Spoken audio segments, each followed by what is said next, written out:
ঢাকা মহানগর আদালতে আনুষ্ঠানিকভাবে চালু হলো পারিবারিক আদালত। বিচার ব্যবস্থায় প্রথমবারের মতো চালু হওয়া এই সেবা পারিবারিক মামলার দীর্ঘসূত্রতা কমানোর পাশাপাশি বিচার প্রার্থীদের ভোগান্তি কমাতেও গুরুত্বপূর্ণ ভূমিকা রাখবে বলছেন আইন উপদেষ্টা। সকালে ঢাকা মহানগর দায়রা জজ আদালতে আনুষ্ঠানিকভাবে পারিবারিক আদালতের উদ্বোধন হয়। পাইলট প্রকল্প হিসেবে ঢাকার পাশাপাশি চট্টগ্রামের পারিবারিক আদালতে এই সেবা দেয়া হবে। নতুন ব্লেন্ডে আরো রিচ অ্যারোমায় সেলন ফ্যামিলি ব্লেন্ড টে। মামলার পর সেই মামলার তারিখ পেতে বিচারপ্রার্থী কিংবা আইনজীবীদের দিনের পর দিন অপেক্ষা, অতিরিক্ত খরচ তো আছেই।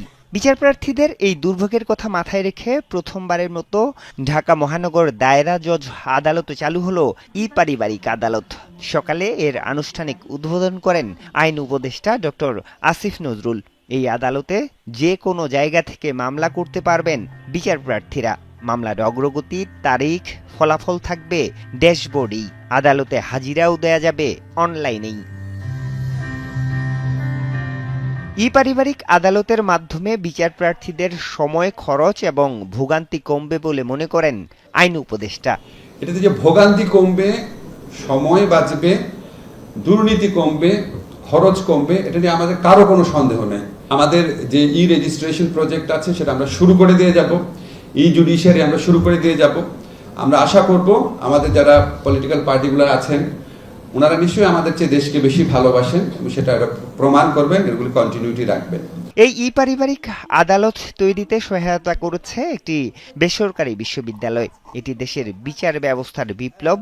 এর মাধ্যমে নারীদের বিচার পাওয়ার নতুন ক্ষেত্র তৈরি হলো বলছেন বন ও পরিবেশ উপদেষ্টা।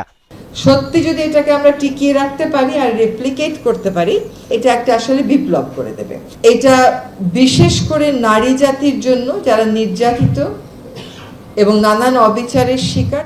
সপ্তাহে 7 দিন 24 ঘন্টায় পারিবারিক আদালতে সেবা পাওয়া যাবে।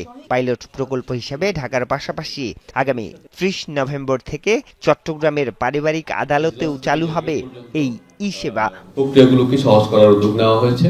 আরিফুর রহমান সবুজ, যমুনা নিউজ, ঢাকা।